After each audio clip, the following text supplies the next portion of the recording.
araw. Ang video ito ay ginawa upang ipakita kung paano mag-set sa Monterelect ATS controller. Ang Monterelect ATS controller ay applicable para sa lahat ng uri ng transfer switch, breaker type man or changeover type. Pwede natin gamitin ang Monterelect ATS controller. Bago ang lahat, ipapaliwanag ko muna sa inyo kung ano yung makikita sa ating front panel. Una, ito ang ating main screen. Sa main screen makikita ang reading ng voltahe para source number 1 at source number 2. Ganun din ang frequency at status ng ating controller kung tayo naka-manual or automatic mode. Sa main screen din makikita ang reading ng amperahe kung gagamit tayo ng CT.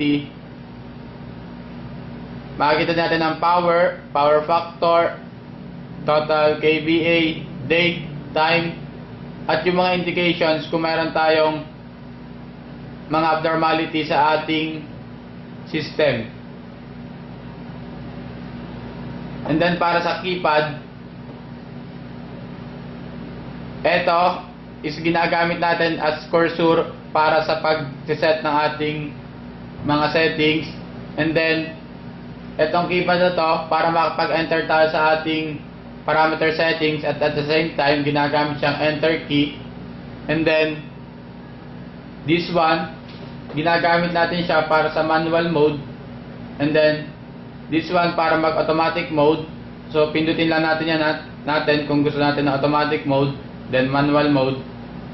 And then ito para sa transferring para sa source number 1 or circuit number 1, and then off position, then source number 2 or position number 2, and then testing and commissioning scheme. And then para naman sa mga LEDs, ang LED na to ay mag-i-illuminate kung meron tayong alarm or may abnormality sa system. And then etong LED dito, once na may supply tayo para sa source number 1, mag-i-illuminate ito ng color green. And then kung yung load natin is connected para sa source number 1, naka-illuminate to. So naka-illuminate tong source number 1. So meaning yung ating load is connected sa source number 1. And then the same din sa kabila.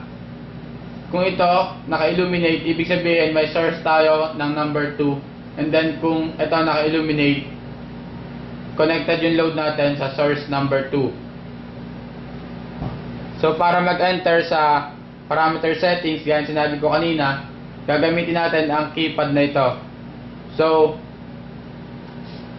after pressing itong keypad na to, makikita natin dyan yung parameter set, time start, pagsaset ng date at time kung gusto nyo baguhin, and then language, and then information sa ating controller, kung ano yung ating mga ginalaw, kung ano yung ating priority.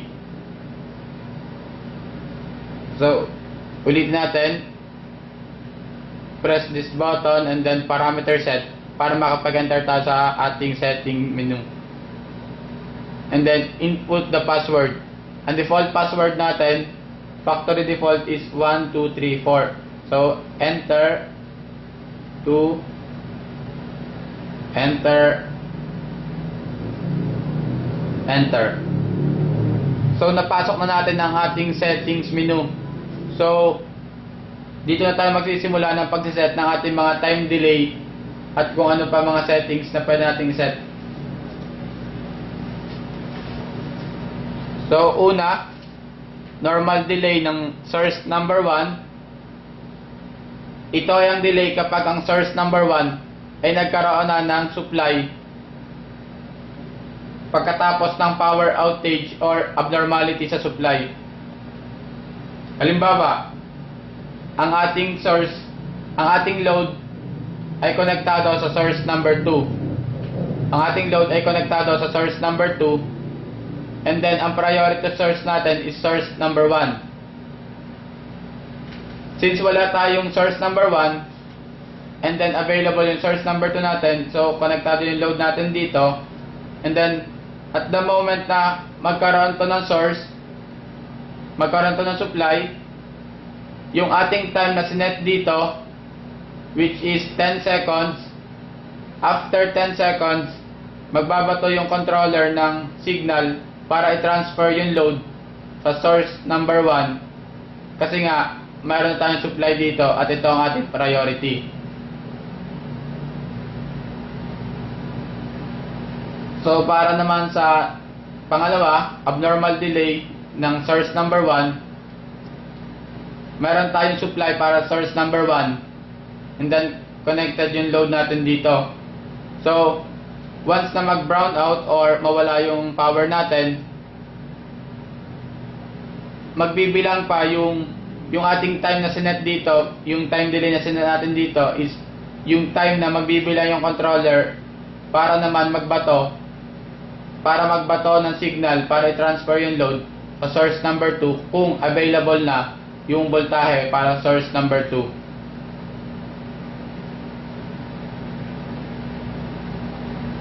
And then para sa pangatlo, normal delay ng number 2, the same lang din siya kanina dun sa delay ng source number 1. So depende na kung anong pipili natin priority sa dalawa. And then abnormal delay, the same din lang sa abnormal delay na number 1. Then shut time.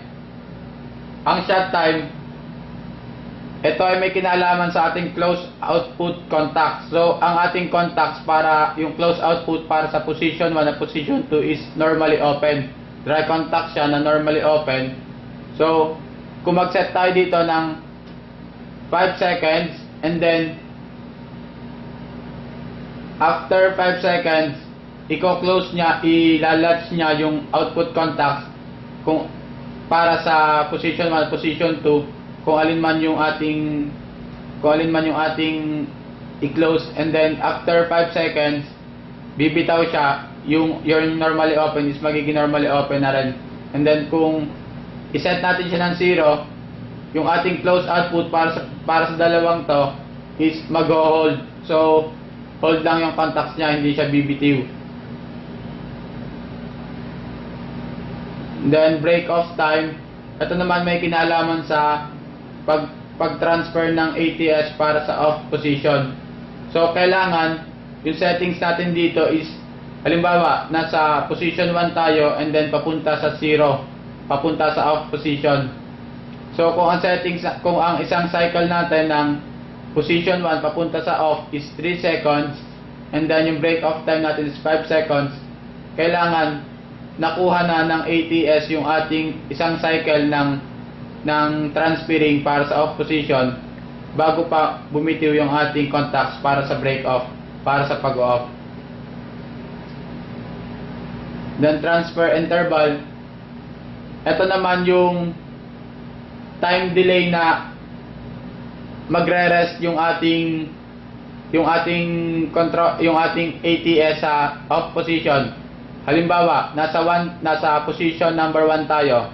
So position number 1, nawala yung source natin, ta-transfer siya sa position number 2. Ang mangyayari kung ang settings natin dito is 1 and then yung gamit natin na ATS is 1 position and then number 1 position, then off position, then second position. So gaya sinabi ko kanina, ito yung time na magre-rest yung ATS natin sa off position bago pumunta sa position number 2. So kung nasa position 1 tayo, nawala yung power natin dito, papunta siya ngayon ng off, then yung settings natin dito is 1 second and then 1 second pa siyang titigil dito bago siya pumunta sa source number 2 kung available na to. So ito yung transfer rest time niya dito para sa off position.